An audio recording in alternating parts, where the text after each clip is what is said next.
하겠습니다. 우리가 지난주에 말씀을 보면서 예수님께서 예루살렘에 입성하는 그런 장면을 나누었습니다. 낙이 타고 예수님의 이미지 속에서 구약의 예언된 메시아의 모습을 그렇게 보았었죠. 예수님께서 메시아로 예루살렘에 입성하기 때문에 모든 백성들이 환호했었던 그런 모습들을 우리가 보았습니다. 그런데 생각해 보면 모든 백성들이 다 예수님을 맞이하고 다 환영했을까? 생각해 보면 꼭 그렇지 않았을 거라 생각됩니다. 그리고 실제로도 그렇지 않았었죠. 예수님이 높아지면 높아질수록 예수님을 질투하고 시기하는 사람들이 있었습니다. 예수님이 높아질수록 자신들의 입지가 줄어드는 사람들이 있었죠. 그 사람들이 누구냐면 대제사장이라는 사람 중심으로 모여진 그룹과 그리고 바리새인들이라는 사람들이었습니다. 그래서 이 사람들은 예루살렘의 정치의 어떤 핵심 인물들이었고 또 백성들의 마음을 가지고 있는 그런 사람들이었습니다. 그랬기 때문에 이 백성들의 마음이 이제 예수님으로 이렇게 향해 가는 것들을 그 사람들은 바라볼 수 없었던 것이지요. 이 백성들의 마음이 예수님께로 향하면 향할수록 자신들의 입지는 줄어들고 자신들이 어떤 누려왔던 특권과 기득권은 없어지기 때문에 어떻게든 예수님을 제거하려고 노력하게 되어집니다. 그런 내용들이 이 22장에 등장하고 있습니다. 22장에 보면 여러 가지 질문들을 가지고 나옵니다. 그 질문들을 통해서 어떻게 하면 예수님을 깎아내릴 수 있을까? 어떻게 하면 예수님을 이 백성들의 마음으로부터 실망하게 할까? 그런 질문들을 하게 합니다. 그래서 어떻게든 예수님을 제거해 버리려고 하는 그런 모습들을 보여주죠. 지금 우리가 보여지는 그런 정치판과 거의 비슷한 모습이 이 예루살렘에서 일어나고 있다라고 우리가 생각하면 될 것 같습니다. 이제 오늘 우리가 읽은 세 번째 질문에 대한 예수님의 대답을 통해서 우리가 어떤 삶을 살아가야 될지, 어떤 모습으로 우리가 이 땅 가운데 살아가야 될지를 좀 생각해 보려고 합니다. 34절을 보면 바리새인들이 등장합니다. 바리새인들은 예수님 오시기 전에 마카비 혁명이라는 것이 있습니다. 마카비 혁명이 있는데 하스몬 왕조라는 나라가 생겨납니다. 하스몬 왕조는요, 이방인들이 예루살렘 성전에다 돼지피를 뿌리고 그렇게 우상 숭배하고 헬라 문화를 이렇게 유대 문화와 섞어버리려고 하는 그런 시도들이 일어납니다. 그 시도에 대해서 철저하게 우리는 율법을 세우고 하나님의 백성인 것을 강조해가는 그런 나라, 그래서 무력으로 나라를 세운 나라가 이 하스몬 왕조라는 나라입니다. 그 하스몬 왕조 때 등장했던 사람들이 이 바리새인들이죠. 그래서 이 바리새인들은 철저하게 헬라 문화와 이방 문화와 그렇게 섞이는 것을 구분했습니다. 그래서 율법에 대해서 더욱더 강조하고 율법을 더욱더 중시했던 사람들이 이 바리새인들이라는 사람들입니다. 이 사람들은 구약을 철저하게 연구하고 그 구약을 어떻게 하면 잘 지킬 수 있을까? 그래서 613개의 계명들을 만들어놔서 그것들을 지키도록 강조했던 사람들이죠. 이 사람들은 그만큼 유대인의 이 문화들을 강조했기 때문에 백성들의 마음을 가지고 있었습니다.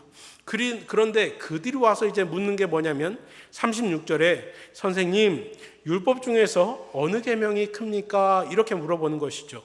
생각해 보면 계명이 크고 작음이 있을 수 있을까요? 계명은 다 하나님께서 말씀을 주셨다면 그 계명에 경중이 있을 수 없죠. 경중이 있을 수 있는 것이 아니라 다 하나님의 말씀이기 때문에 모두가 중요한 것입니다. 아멘이십니까? 네, 우리가 마찬가지로 이 땅을 살아가면서 그렇게 해야 됩니다. 우리가 어떤 말씀은 내가 듣기에 좋고 어떤 말씀은 내가 중요하고 있는 그런 윤리적인 개념이기 때문에 이 말씀은 중요해라고 이것은 강조하고 어떤 것은 내가 듣기 싫고 나하고는 상관없는 것 같아서 그것들은 경시한다면 그것은 올바른 신앙인의 태도가 아닙니다. 우리는 모두 다 하나님의 말씀으로 받아들여야 하는 줄 믿습니다. 그래서 이 사람들이 와서 이제 예수님을 공격하기 위해서 물어보는 것이죠. 그러자 예수님께서 대답하십니다. 37절을 우리 함께 같이 읽어볼까요? 37절 함께 있습니다.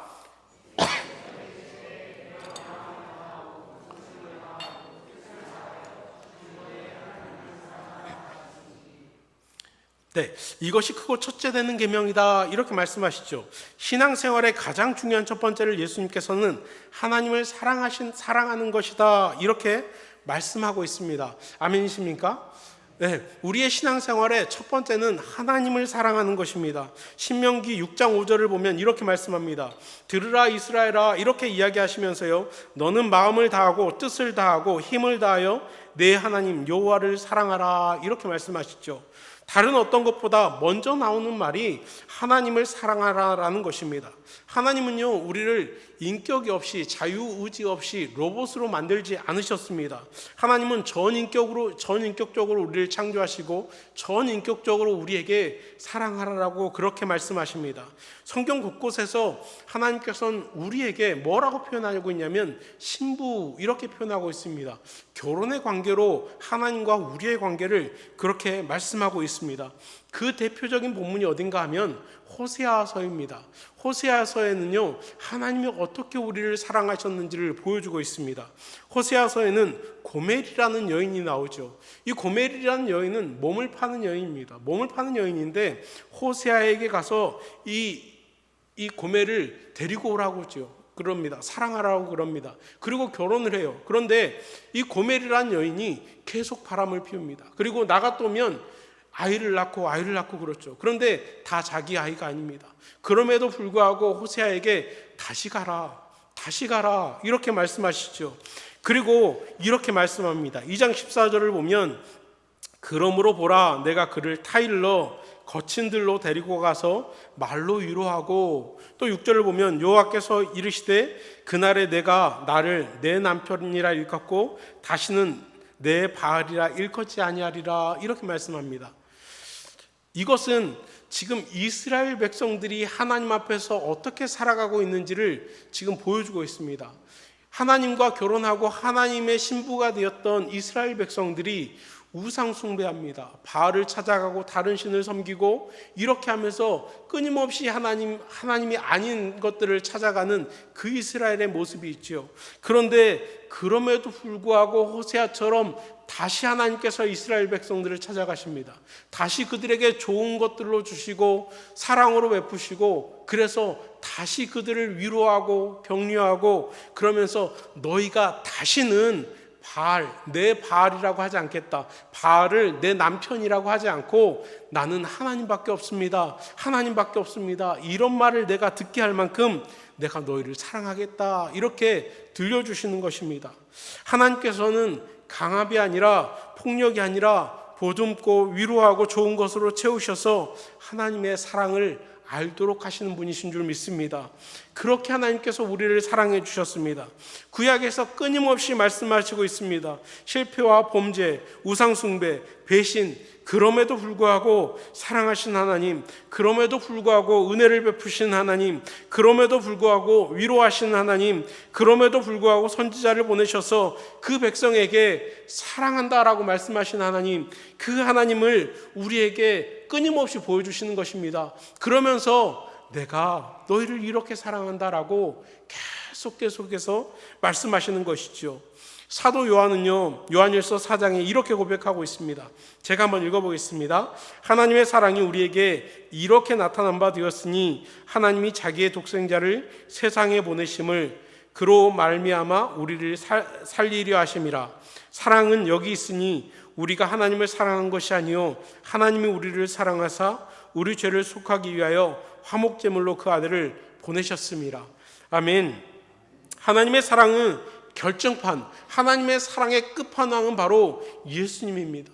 예수님을 이 땅 가운데 보내셔서 우리의 죄를 대신 지도록 하셨습니다. 우리의 죄값을 대신 치르도록 하셨습니다. 우리가 죽음의 길을 걸어갈 때 그 죽음에서 돌이키도록 방법을 제시한 분 하나님이셨습니다. 로마서 5장 8절에 이렇게 말씀합니다. 우리가 아직 죄인 되었을 때에 그리스도께서 우리를 위하여 죽으심으로 하나님께서 우리에 대한 자기의 사랑을 확증하셨다, 완전히 보여주셨다라고 말씀하시는 것입니다. 하나님은 우리와 원수로 지내길 원하지 않으십니다. 죽음의 길로 끝나도록 내버려 두지 않으십니다. 그래서 죄 없는 예수님을 이 땅 가운데 보내셔서 우리의 죄값을 대신 담당하도록 하셨습니다. 하나님은 먼저 우리를 사랑해 주십니다. 그리고 변함없이 끊임없이 사랑해 주십니다. 그리고 희생을 치르시고 모든 것들을 다 자기가 담당하시면서 그렇게 우리를 사랑하셨습니다. 그리고 말씀하십니다. 목숨을 다하고 마음을 다하고 목숨을 다하고 힘을 다하여서 하나님을 사랑하라. 이렇게 말씀하십니다. 우리에게 그냥 이유 없이 사랑하라라는 것이 아니라 하나님께서 그렇게 사랑하시는 것을 깊이 보여주십니다. 깊이 알도록 하십니다. 끊임없이 알도록 하십니다. 그리고 말씀하시는 것입니다. 내가 너희를 이렇게 사랑한 것처럼 너희의 사랑을 나에게 줄 수 없겠니? 너희도 나를 이렇게 사랑해 줄 수 없겠니? 이렇게 말씀하시는 것이지요. 철이 없을 때는요, 부모님의 사랑이 너무나도 당연해 보입니다. 그래서 부모님이 한없이 사랑해 주심에도 불구하고 끊임없이 반항하고 끊임없이 거부하고 끊임없이 그 사랑에 대해서 지겨워라고 이야기합니다. 그런데 조금 시간이 지나고 조금 더 시간이 지나서 철이 들고 보면 그 희생이 보여지고 그 헌신이 보여집니다. 그 부모님이 나를 사랑하기 위해서 무엇을 포기했는지가 보여지기 시작합니다. 그러면 그 삶이 달라지시죠. 오전에 목사님께서 설교하신 것처럼 그 집 나갔다 왔을 때 그 마음들, 또 아들이 이제 집 나갔다 갔을 때 그 마음들을 이제 하는 것이죠. 그렇게 우리는 하나님의 사랑을 알아가는 것입니다. 그리고 그 사랑의 반응으로 우리가 무엇을 하는 거예요? 사랑을 합니다. 하나님, 제가 하나님을 사랑합니다. 이렇게 고백하는 것이죠. 우리가 신앙이 점점 더 성장해 가실 수 있기를 축복합니다. 그래서 하나님의 사랑이 보여지고 그 사랑에 반응해서 우리가 동일하게 하나님, 제 마음을 다해서 하나님을 사랑합니다. 이런 고백으로 나아갈 수 있기를 축복합니다. 이제 두 번째, 예수님은 두 번째 계명을 말씀하시는데요. 39절을 한번 보겠습니다. 39절 함께 읽습니다.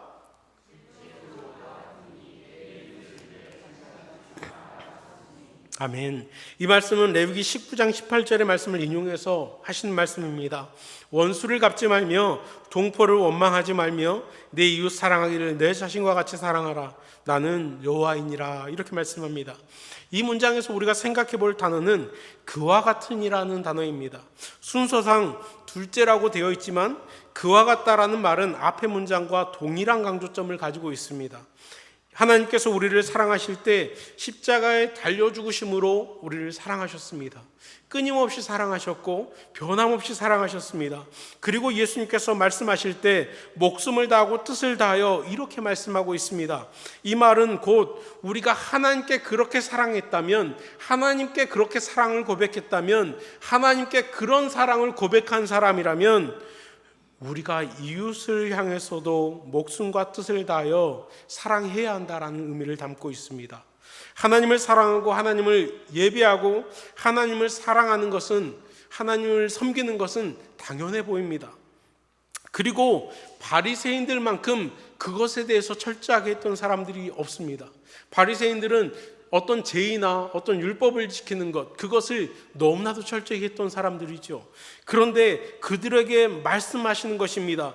그와 같으니 내 이웃을 내 자신같이 사랑하라. 우리는 하나님을 사랑하는 것을 예배하는 것, 찬송하는 것, 또 교회에서 행하는 어떤 헌신하는 것, 그것으로 생각할 때가 있습니다. 거기에 국한시켜 놓을 때가 있습니다. 그래서 우리의 신앙생활이 교회 중심으로 편중되어 버릴 때가 있습니다.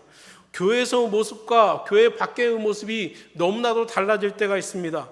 교회에서는 너무나도 거룩하고 너무 신실해 보이는데 교회를 벗어나면 그렇지 않는 경우입니다. 교회에서는 생글생글 웃으면서 말도 이쁘게 하고 찬송도 열심히 하는데 직장에서는, 가정에서는 날성검처럼 예리한 모습으로 다른 사람들을 대하고 칼질하는 그런 모습을 보일 때가 있습니다. 그런데 성경에서는 곳곳에서 하나님 사랑이 곧 이웃 사랑이라고 우리에게 말씀하고 있습니다. 요한일서 4장 20절을 보니까요, 누구든지 하나님을 사랑하노라 하고 그 형제를 미워하면 이는 거짓말하는 자니 보는 바 그 형제를 사랑하지 아니하는 자는 보지 못하는 바 하나님을 사랑할 수 없느니라. 이렇게 말씀합니다. 21절 우리 함께 같이 읽어보겠습니다.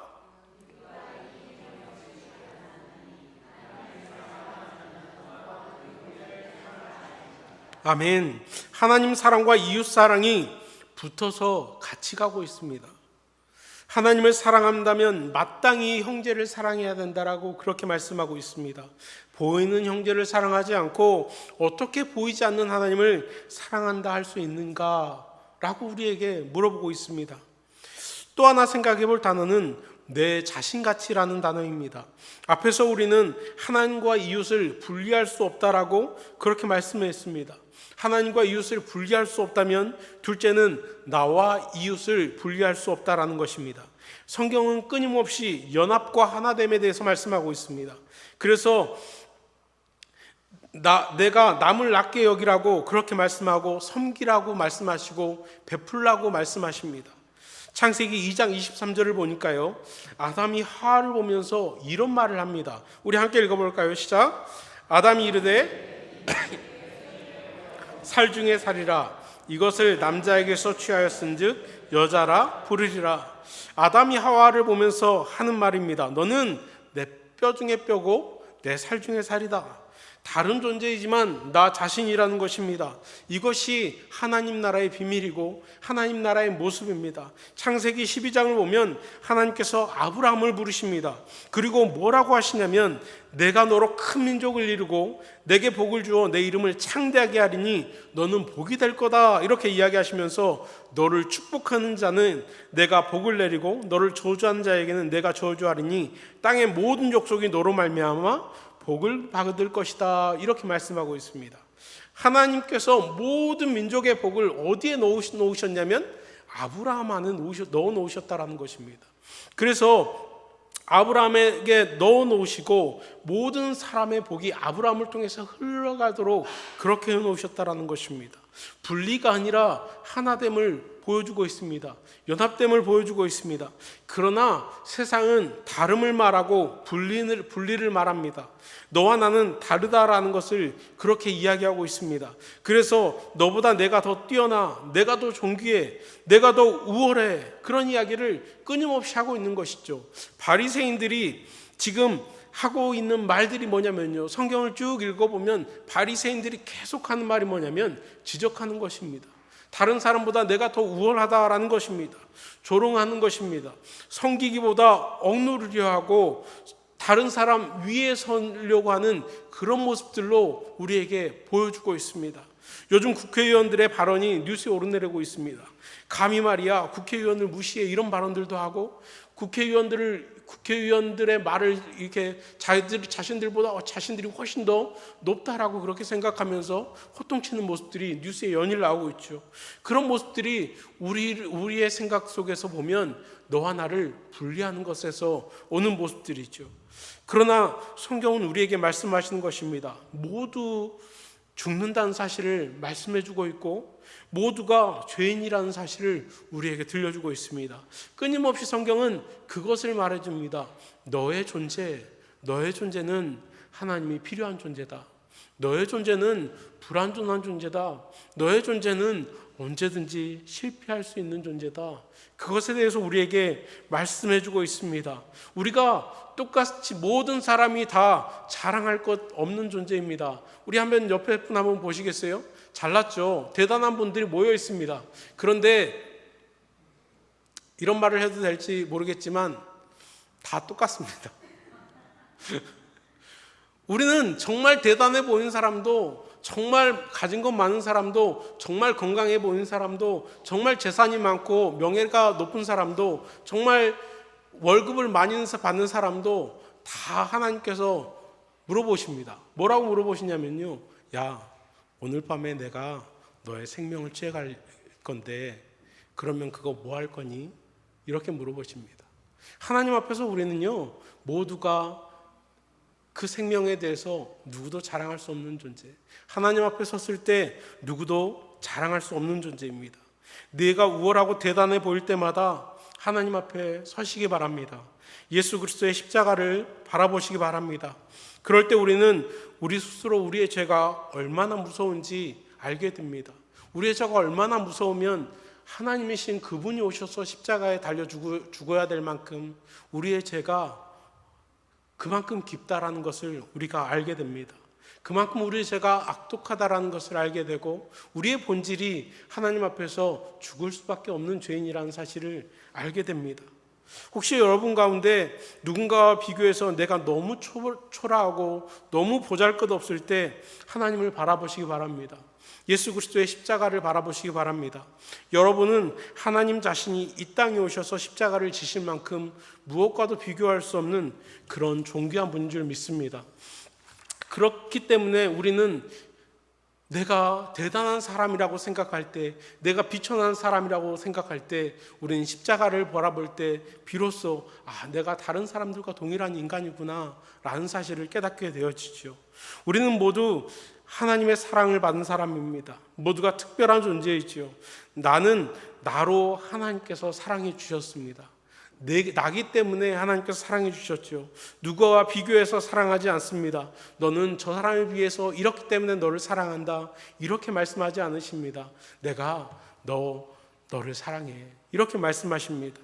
옆에 있는 누군가는 나를 사랑하시는 하나님께서 그 사람도 동일하게 사랑하셨다는 사실을 우리는 기억해야 합니다.